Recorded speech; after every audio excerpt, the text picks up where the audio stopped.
Hello, good morning, student of 10th class. Welcome back again in online classes conducted by JMS School Pushkar.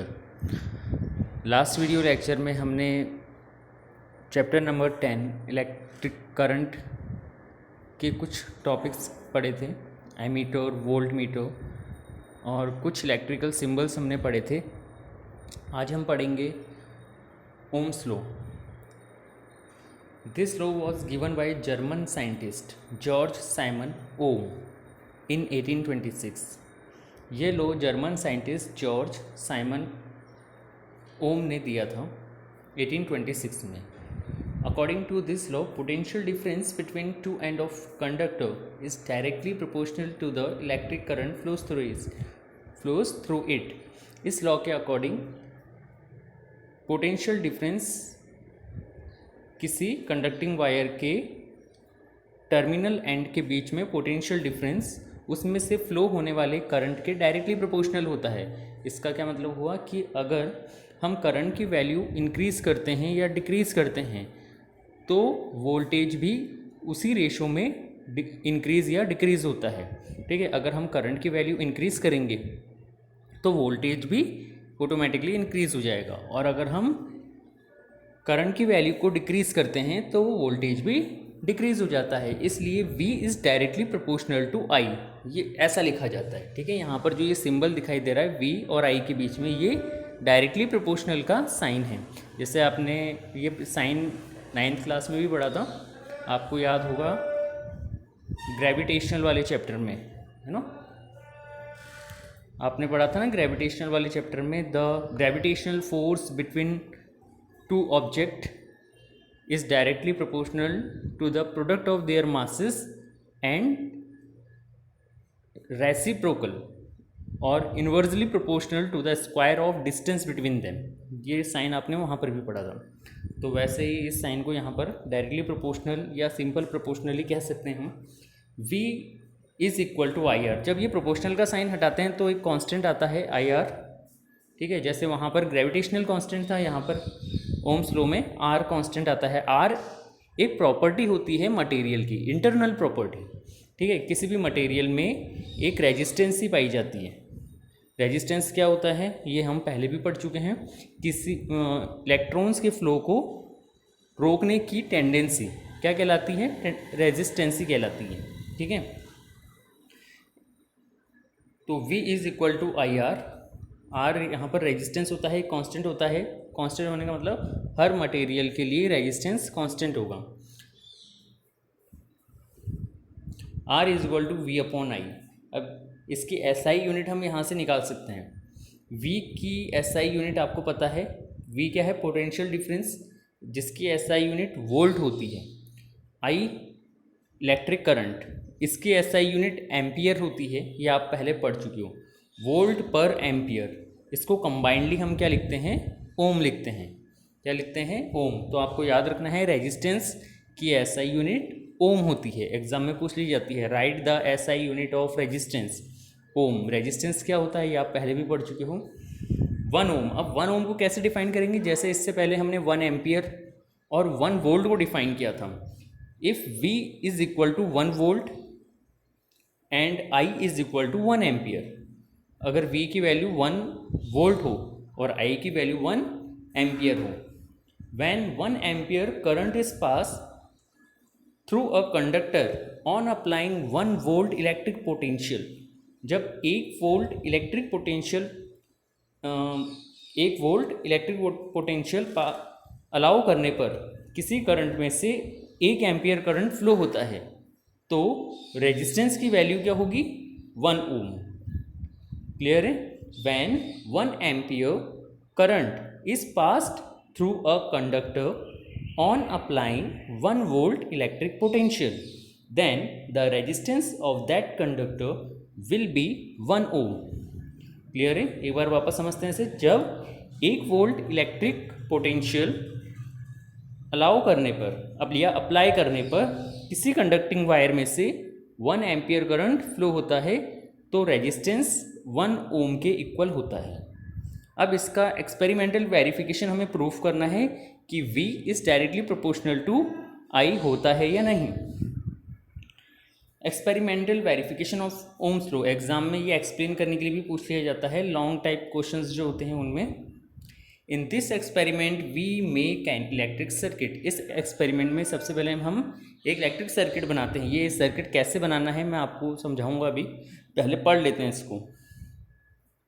With the help of electric wire, electric circuit बनाने के लिए electric wire, electric switch, resistance, ammeter, voltmeter and rheostat, इन चीज़ों की ज़रूरत होती है। ठीक है, ये इक्विपमेंट चाहिए होते हैं।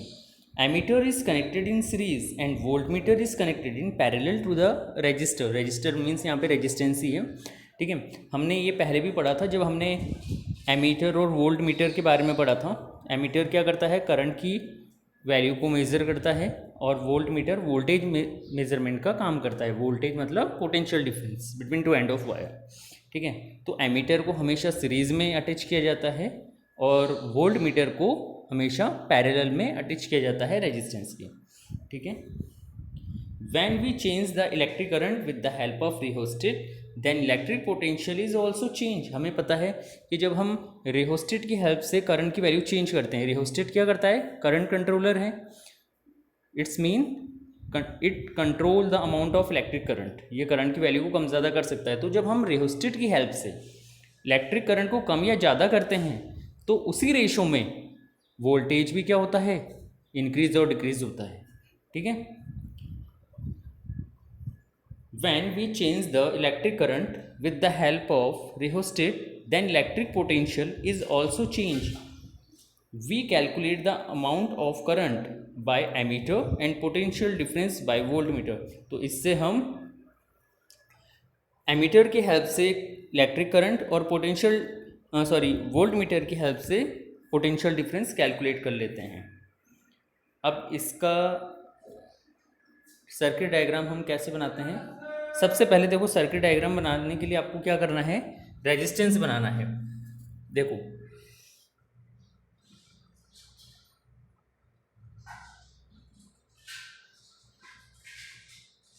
ये आपने रेजिस्टेंस बना लिया, सबसे पहले आपको रेजिस्टेंस बनाना है R। ठीक है, और यहाँ पर वोल्ट मीटर आपको अटैच करना है। ठीक है, यहाँ पर ये जो एरो बना हुआ है यहाँ पे आपको V लिखना है, ये वोल्ट मीटर है। ठीक है, एक बार वापस देख लेते हैं। यहाँ पर आपको एक वोल्ट मीटर अटैच करना है, इस तरीके से कर दिया, ये हो गया आपका वोल्ट मीटर। अब यहाँ पर आपको एमीटर अटैच करना है, ये अमीटर हो गया। फिर इस अमीटर से यहाँ पे बैटरी अटैच करनी है, इस बैटरी से आपको स्विच अटैच करना है, इस स्विच से रेहोस्टेट अटैच करना है, और ये वाला जो एंड है यहाँ पे रेहोस्टेट से आपको अटैच करना है। तो ये डायग्राम आपको इसकी प्रैक्टिस करनी है। ठीक है, तो आप सीक्वेंस में बनाएंगे। सबसे पहले रेजिस्टेंस के ऊपर वोल्ट मीटर आपको बनाना है। यहाँ पे एक बात का ध्यान रखना है, यहाँ पे मैंने V नहीं लिखा है तो आप यहाँ पे V लिख लेना। ठीक है, इसके पास में ये वोल्ट मीटर है और ये एमीटर है। ठीक है, तो इसका जो सिंबल है A है और इसका B है। अब इनके बीच में जब हम ग्राफ ड्रॉ करते हैं, देखो सबसे पहले हमने यहाँ पर वोल्टेज लिखा है और यहाँ पर इलेक्ट्रिक करंट लिखा है। जब वोल्टेज 2 वोल्ट था तो इलेक्ट्रिक करंट 4 एम्पियर। जब हमने वोल्टेज इंक्रीज़ किया 4 2 2 4 तो करंट की वैल्यू भी डबल हो गई। जब हमने वोल्टेज ट्रिपल किया तो करंट की वैल्यू भी ट्रिपल हो गई। ठीक है, और यहाँ पे नीचे जब हमने वोल्टेज 8 वोल्ट किया तो करंट की वैल्यू 16 वोल्ट हो गई। तो आप देख रहे हो कि जैसे जैसे हम वोल्टेज इंक्रीज़ कर रहे हैं वैसे वैसे करंट भी इंक्रीज़ हो रहा है। ठीक है, उसी रेशो में करंट भी इंक्रीज़ हो रहा है। तो इसका जो रिज़ल्ट आ रहा है यहाँ पे रेजिस्टेंस वो एक कांस्टेंट है, देखो। ठीक है, यहाँ पे 0.5। तो इसलिए जब हम करंट और वोल्टेज के बीच में ग्राफ ड्रॉ करते हैं तो हमेशा वो एक स्ट्रेट लाइन की फॉर्म में आता है। ठीक है, तो ओम्स लॉ में आपको ये बात ध्यान रखनी है, the graph between potential difference and electric wire is always in straight line. ठीक है। तो ये चीज़ें, ये जो ग्राफ है बच्चों यहाँ पे, इस ग्राफ को आपको यहाँ पर बनाना है, ठीक है। इस ग्राफ को यहाँ पर बनाना है। ऑब्जर्वेशन एंड रिजल्ट, यहाँ पर मैंने रिजल्ट नहीं लिखा है, आप रिजल्ट भी लिख लेना। Observation and result, the straight line shows that potential difference between two end of conductor is directly proportional to electric current flows through it, this is Ohm's law. इसे ओम्स लॉ कहा जाता है, ठीक है। अब आज इतना ही, इसके आगे हम नेक्स्ट वीडियो लेक्चर में पढ़ेंगे, ठीक है।